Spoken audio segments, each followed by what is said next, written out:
Hello, did you miss me? Huh? I missed you. And the show is getting very interesting. I'm really enjoying it. I'm loving the story and the direction it's taking. What happened there? I got it glitched out for a moment. I was about to teleport. Leave me alone, Scotty. I'm not doing a space mission. This is like a horror story, not a space one. Anyway, so before we get into today's episode, I just wanted to catch up on some of your comments that you've been leaving below. We've got one from Maxif3428. He says, only watched till now and already love your videos. Oh, thank you very much. Stay tuned for more. We got another one from Gorosaur Plays 3681. Challenge rating 25 monster versus dry stream bed. Too scared to cross. Classic D&D. Yes, that was a great moment, wasn't it? Another one from Gorosaur says, ha ha ha! The Oracle is getting mouthy. Yeah, the Oracle certainly does like to really mess with things at times. Make things a little bit more difficult, but a bit more exciting at the same time. And we've had a lot more from Crazy Xeon Monster, aka Dexter Nova. So, going in order, we have... What creature is that? A skunk! Throwing refuse at me like an ape? Ha ha ha ha! And the final crit fail with Shadow. Ha ha ha ha! Yeah, the amount of crits I've been getting. Or should I say the characters. Haha, get off me, you damn toy. Effing you! Nat 20, run away. Nat 1 on attack sounds about right. Hitting Shadow with the blast. I see what you mean about the 3D battling. I'm sure there must be a way, but it still worked in a roundabout way. Yeah, the 3D battle maps are a little bit kind of, well, jank, but we find a way around it. I have to use it sparingly, can't use it all the time, but when I can use it, it'll be pretty cool. The Nat 20 should if they worship a deity, I believe. I think that's when I was asking about if Nat 20s should affect enemies and NPCs. And I'm kind of leaning towards that they should do. And it basically makes them tougher, makes them stronger. So I might actually still apply them all and we'll see how it goes. It may be that I make a new table for enemies in case there are certain rewards that don't really make much sense to NPCs and enemies, you know. Pumsel! At the Tom and Jerry bit. Yeah, that was kind of a spur of the moment there. Shadow possessed by the spirit of jazz. Watch him jazz hands around the battlefield going skip out bam bam boom. Defo the guy drinking bathwater. Ah yes, for the rogue card. Who would the rogue card affect? Got another one from Crazy Cameron. Due to that censor over his name, I will forever remember him as Badger. And the fact his first roll is a Nat 1, followed by another one, is proof he is secretly the most powerful character ever. Yeah, we will see about that. He's talking about Zedim for you guys at home. He keeps rolling Nat 1s. Lastly, on a different video, Jazz tells me that Comrade Warren has given us a very, very glowing compliment. And so we have to reward him. He said, only 43 subscribers? What? Super underrated video and channel alike. I can just tell by looking at this that you will soon explode into YouTube relevancy. Basking in tens, no hundreds of thousands of views. This channel has so much potential. Keep doing what you do best with it. Well, thank you very much, Warren. Thank you very much. Have some poop goblin kisses. But also, as a main reward, we did send him a message, and he didn't reply, so we're just going to have to run with it.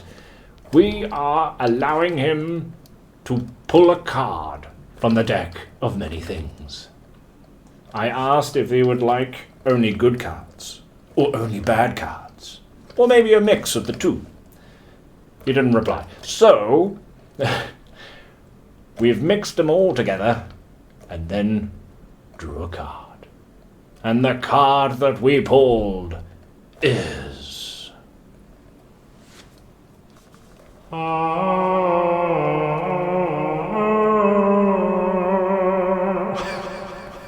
the Balance card.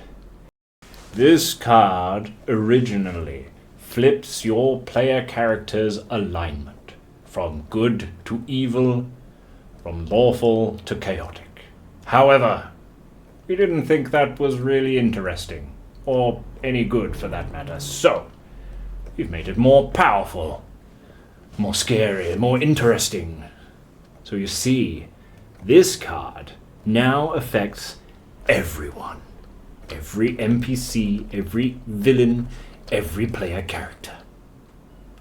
But it doesn't flip their alignment, because I think it's a bit weird having a murderous puppet suddenly become a friendly puppet. And, like, a friendly character suddenly become an evil character. And the main villain. No.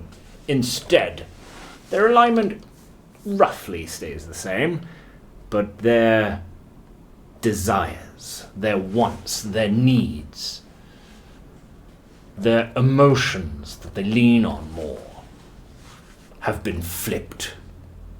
So, for example, take Zedim. He's a coward, afraid of practically everything. Doesn't even want to face his fears, but no, now he will still be slightly afraid. However, he now has the courage to face his fears. He is now going to show more bravery. Even if it means getting into sticky situations, he will be a lot more braver than he usually is. So, with that in mind, let's delve into this next exciting episode of The Created and see where their desires take them. Previously on The Created. So Victor has just instantly completely lost where Charlotte has gone. It's lost the scent, lost the smell, lost the sight. It's as if she's just vanished or teleported or something and starts moving back. But there are 6 carrionettes here.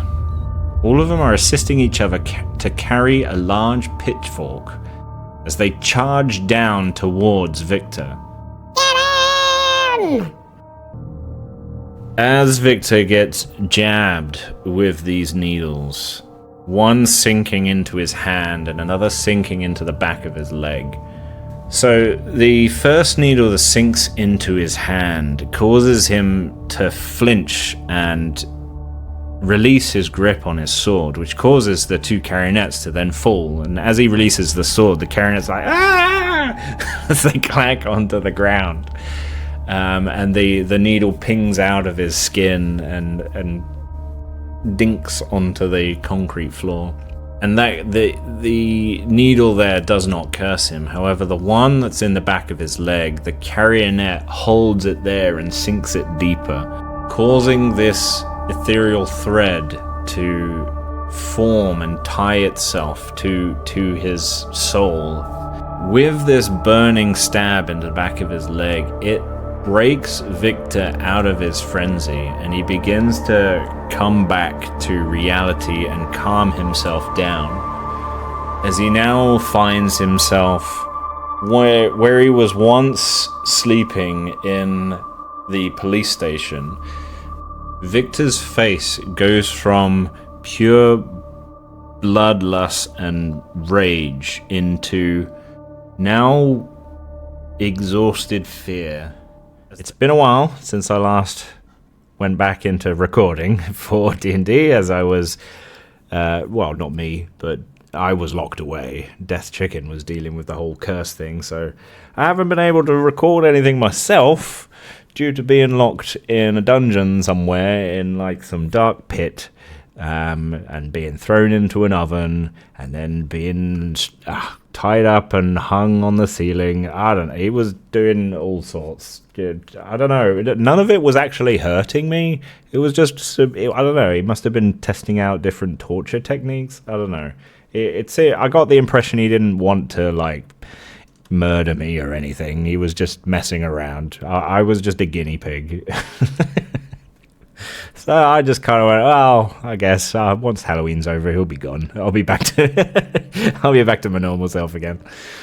So Charlotte has appeared on the other side of the map, and she is currently bleeding.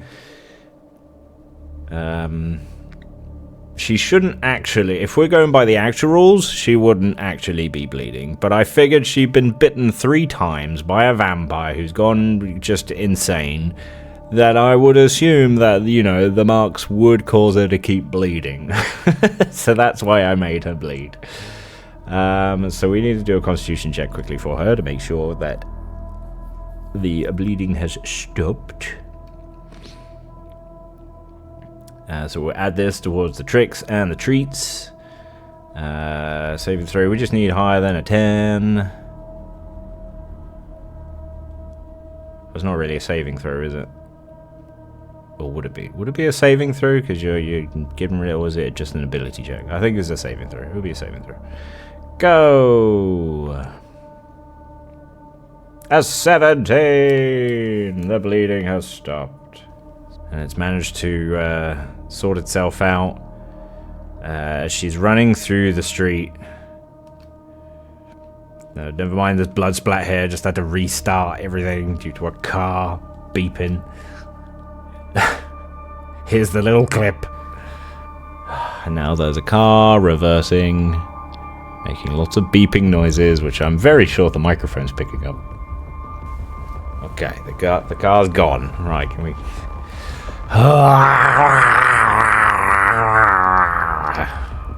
Recording this episode has been the hardest thing to do, because every time I go to record, something happens. It's fucking me off. She's running through the town of Odier, and she's really just lost. She's in a panic. She's not even daring to look behind her as she darts off down the street, trying to lose Victor's trail, not knowing what's happened to him. She's unaware of where she is exactly as she runs past Timberlands and Top Block, Wizard's Charms, as she heads towards the apothecary. She goes to the back door and starts banging on the door, hoping that there's someone inside. However, there's no answer within the apothecary. Looking through the windows, she would see like chairs toppled over, some broken glass is scattered around.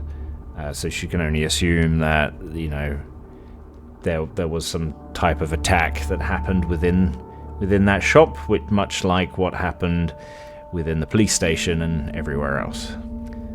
And as she goes to go down this road, we're gonna do a little check now. We're gonna need to roll a d8. A 1. Let's do a different one. Let's do this one. It was gonna be the same encounter as before with that Victor ended up having to deal with. I'm actually gonna get her to do a perception check. It's Misty, so it's gonna be difficult. She's going to need a 16 or more. Boom! With a 21. Charlotte, coming down this alleyway, sees the mist depart just enough to see a fishing line, or like a string that's been tied from one end of Top Block across the alleyway to Tanner's as a tripwire. As she begins to look around, she notices like this little trap here that's been set up. She can see a few carrionettes hiding amongst the... I was going to say skirting board, but that would be wrong.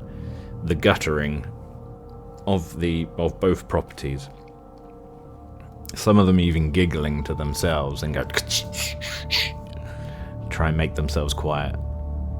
Not wanting to grab their attention. I mean, she's aware that they're looking at her and they're ready to attack.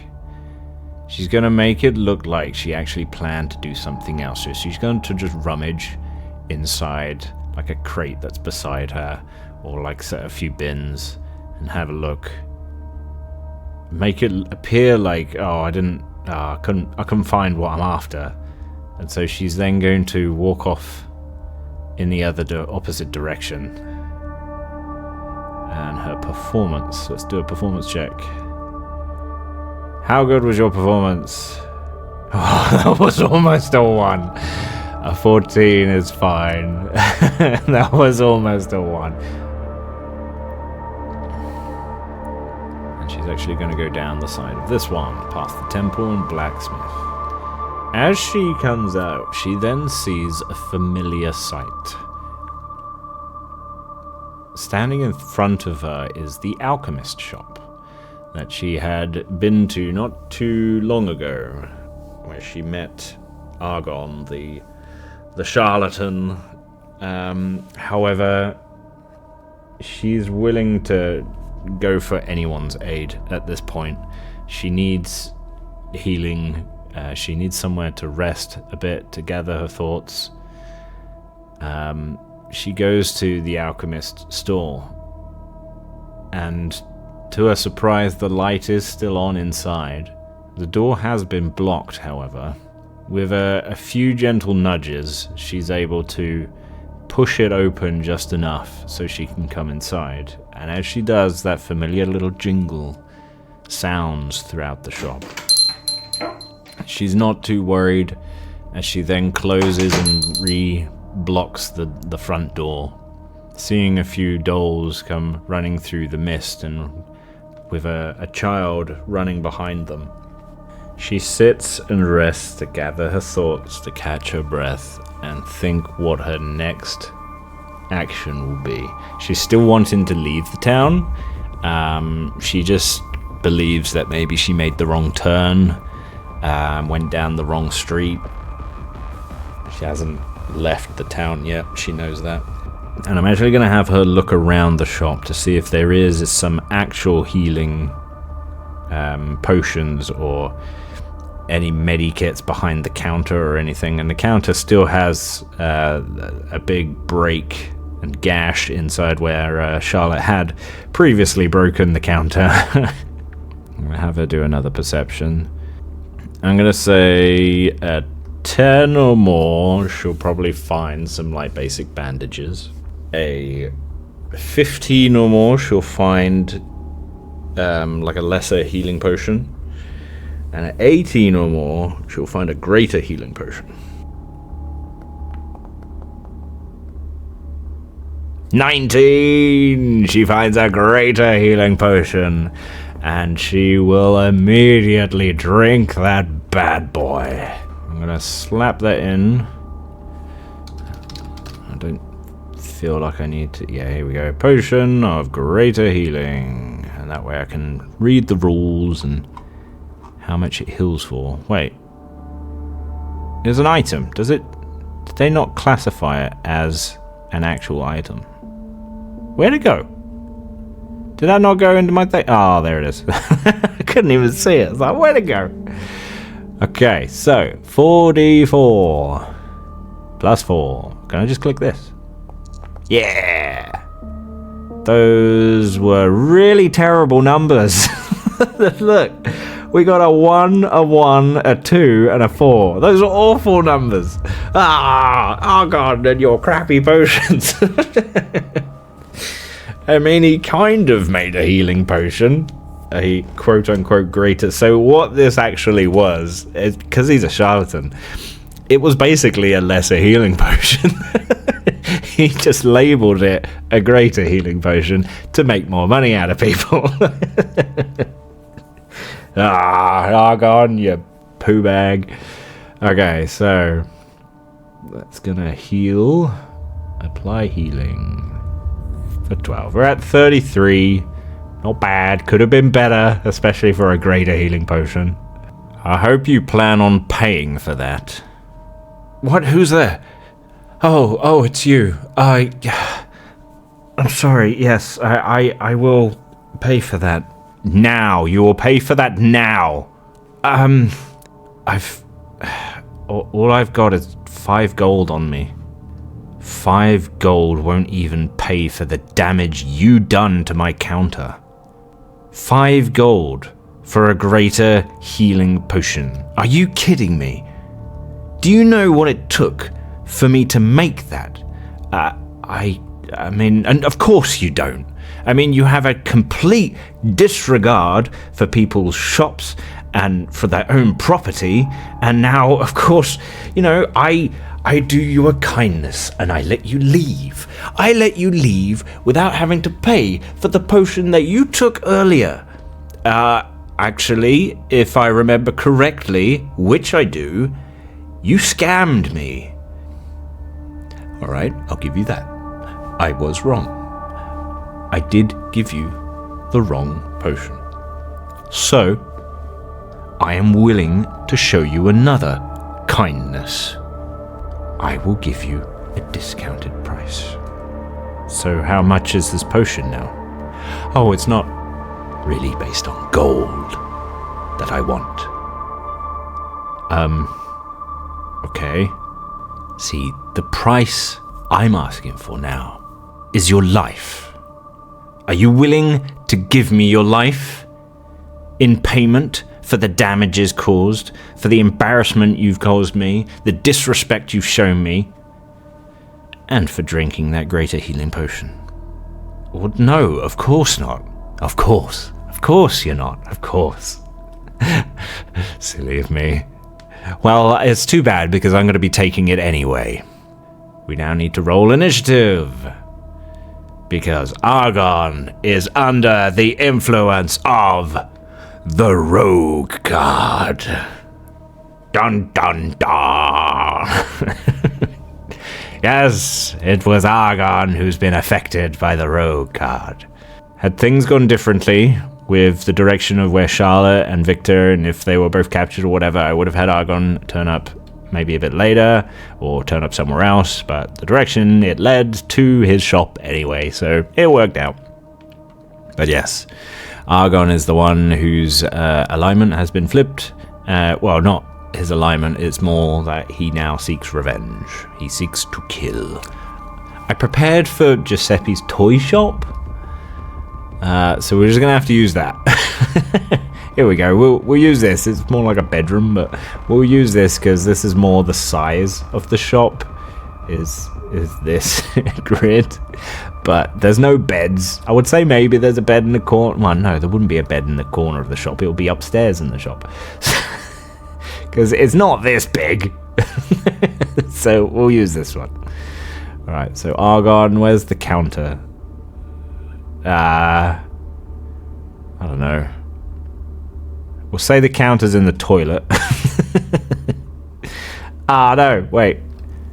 Oh, good point, brain. Right, I need to double check with the Oracle. Oracle, will this fight attract the attention of carrionettes and or other creatures that are around, other enemies? Maybe. Okay. So there is a chance. I guess it just depends on the scenario.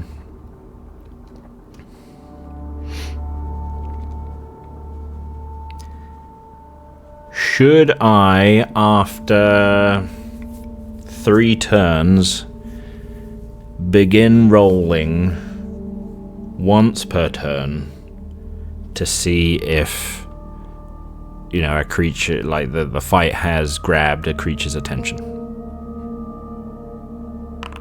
Yes, but I only do it the once. So once it, or maybe just the once. Do I only do it just the once? Yes, and. I'll take that as just a yes. We don't need to keep, Okay, so we only do it just the once after 3, and then if it's nothing, then nothing is attracted. That's fine, because the town is not completely, swarming, but it is pretty much overrun. Combat encounters. Alright, roll initiative.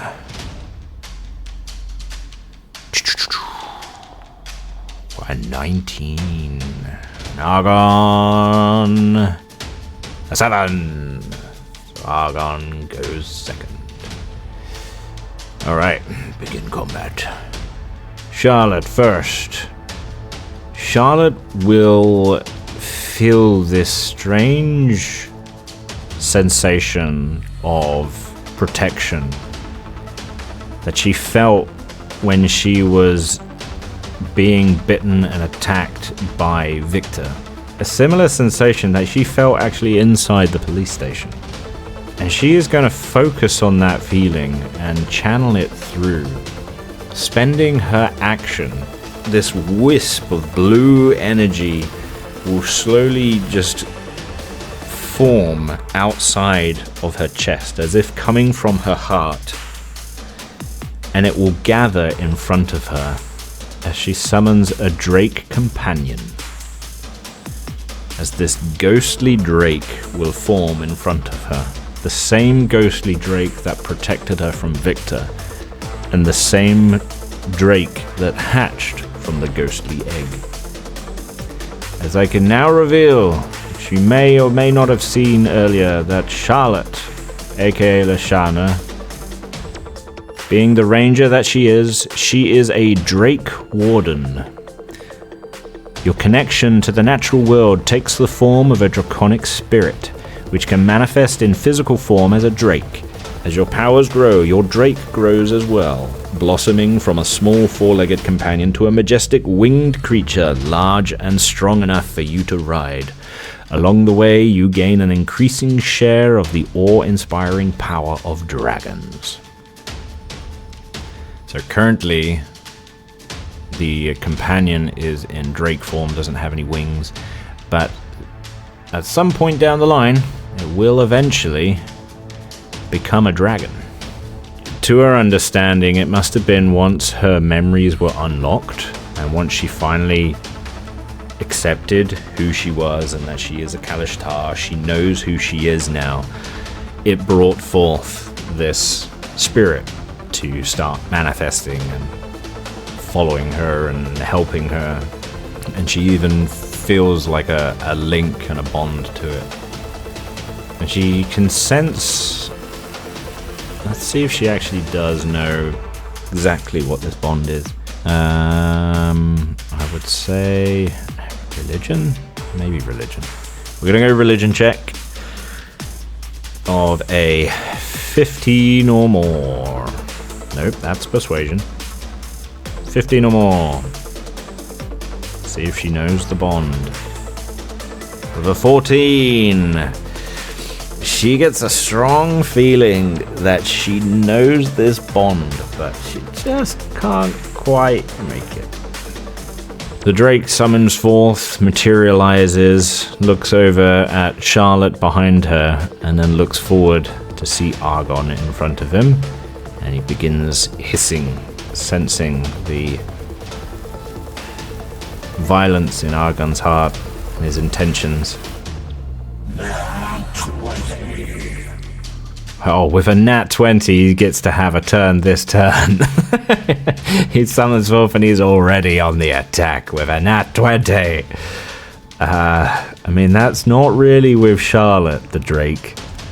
I don't know if I should. I mean, I should still do the forfeits. You know what? It's my game. We'll do the forfeit for the Drake. See what benefits the Drake will get. Go. Inspiration token. When used, gain advantage to your roll. Ooh. He has inspiration. He's inspired to kill Argon or subdue him. Okay, and now with Charlotte's second attack, she will pull out her bow, and as mentioned before, she will aim for his leg. Charlotte is not getting any benefits. She's not got a bane or anything. Fire! 18 with a 27. That most certainly hits. Yeah, his armor class 15. With a 27, the arrow shoots into his leg as he screams with pain and drops one of his bottles, which clacks onto the ground. It doesn't shatter. Damage. Wasn't a critical hit, it was normal. Ah, come on! I mean, fine. She's only trying to subdue him. So basically, it stuck into his leg. It hit a meaty part, but it didn't do too much damage. But it is stuck into his leg. It's doing 5 damage. Nothing great, but it's not enough to hinder his movement at all. But it certainly did hurt. It stings a lot. And it's now the Drake's turn. The Drake, with its inspiration, gain an advantage. Let's get up your character sheet. What can you do, Drake? Do you have breath attacks? You just have a bite. You summon the Drake, choose a damage type, acid, cold, or fire. It's a ghost dragon, so I'm leaning more towards cold at the moment. Oh, it could be lightning or poison as well. Chosen type determines the Drake's damage immunity and the damage of its infused strikes. Well, I'm going with cold because it is a ghost dragon. So yeah, let's give its resistance to cold. Oh, it's immunity. It's not a resistance. I was wrong. Okay, so we'll update that. Immunity. It is cold. Determined by the Drake's Draconic Essence trait. Yes. Gold. Thank you very much. Infused strikes. When another creature within 30 feet of the Drake that it can see hits a target with a weapon attack, the Drake infuses the strike with its essence, causing the target to take an extra 1d6 of damage. Ooh! I mean, Charlotte's most certainly within 30 feet, so we roll an extra d6 as the arrow in the leg begins to freeze. As the temperature drops in his leg and he feels his leg suddenly getting really cold. It's not turning to ice, there's no frost or anything developing on his skin, but after being shot by the arrow, he is surprised that his leg is feeling very cold right now, as he takes another 3 damage. He feels like he might have hit a few nerves or something, and he's a little bit concerned that maybe his leg is a little bit paralyzed. Like maybe all the sense of feeling is perhaps dying in his leg.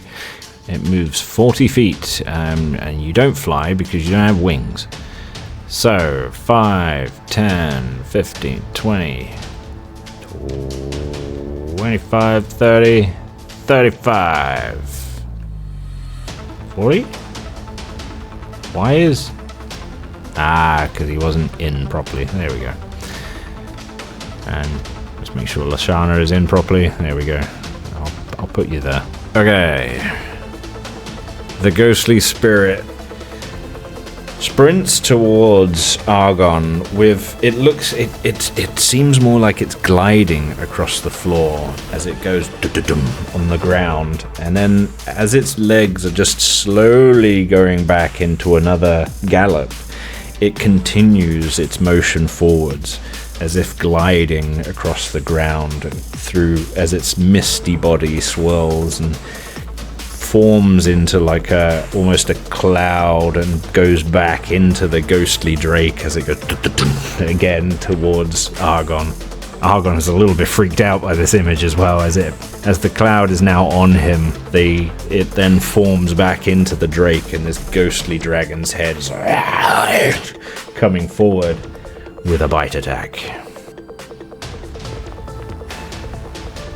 Oh, 24, that hits. Why is there no damage? Why is there no damage? So now if I just roll, there's the damage. Alright.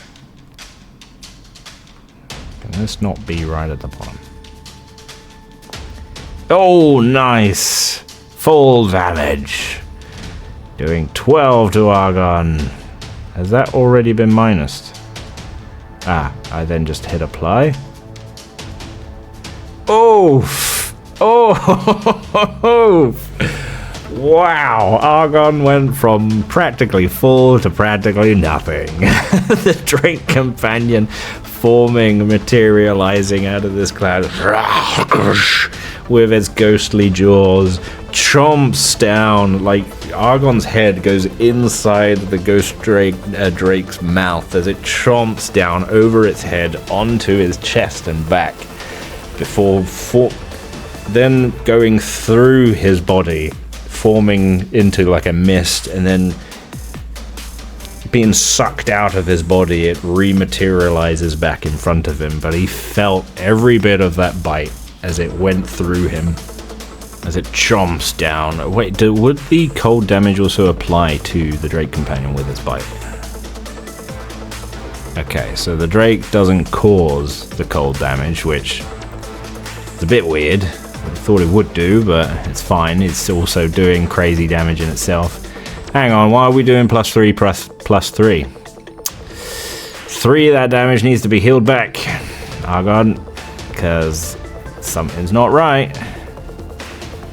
8, 9, 10. So you're at 10. Your bite is doing too much damage now. So there we go, that's now corrected. I'm glad I spotted that. So it actually would have been 9 points of damage, not 12. As it chomps down on Argon. Argon's turn. Okay, Argon is going to shift on. He is absolutely wanting to get rid of Charlotte. Especially seeing that this Drake formed out from her chest. He thinks obviously if he takes down Charlotte, then the Drake will also disappear. Argon, who he is going to use a bonus action to disengage. He wasn't... I was actually expecting this fight to go a bit longer than this, but he will use Expeditious Retreat. Ah, okay. That only works on the next turn, so he knows that he has to do something. So, okay, rewind. He is going to look through the items in his coat and quickly whips out this small little amulet as he holds it in front of himself, pointing at Charlotte. With this small incantation, the small item in his hand glows green and then blasts out this small green ray towards Charlotte as he casts Ray of Sickness.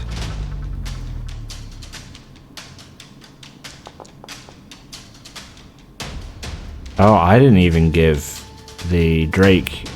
I need to roll the Drake's attack again just to see if he gets a nat 20 with his bite. So there's the Ray of Sickness, because he had advantage, didn't he? He had the token. Inspiration, so he had advantage. So we'll roll again for the bite just to see... No, okay. That's fine. It was just to see if he would have got a nat 20 with his advantage. So with a 23, that definitely hits Charlotte. We will now blast out 2d8 points of damage. Of poison damage. Ah, thank you. Thank you, that wasn't a 4. Dealing 8 points of poison damage. That only did 2. Why did that only do 2? You're resistant to poison! Yes, you're resistant to poison. That's why it only did 2 damage instead of 8. Or instead of 5. I'm looking at the wrong thing. I'm looking at the Drake Companion. Should have been 5 damage. but it was reduced to 2. Ha! But she does need to do a con saving throw. I haven't actually been marking tricks or treats this entire time. Alright, so we're at the end of the episode now. Currently we've got 3 tricks and 4 treats. I've counted maybe 4 coin flips. So here we go to see how many more tricks and how many more treats that we get. First coin flip is a treat! That brings us up to 5 now. Alright, the next coin flip coming in is another treat! Hey! So the treats mean that we're going to get a magical item, and the tricks mean that we're going to have to fight a monster to get said item. Third one is a trick. That brings tricks up to 4. Treats are at 6. Ah, that's another treat. Hey, we got 3 treats today and then 1 trick. Alright, so that brings our total for 4 heads and 7 tails. So that's 4 tricks, 7 treats. Scrambled my brain a little bit there. Alright, I will do the calculations later of what it will mean, and it will appear in the next episode. Well, no, I've already recorded the next episode, so it'd have to be the episode after the next episode. Alright, take care everyone, thank you for watching, and I will catch you cool cats later.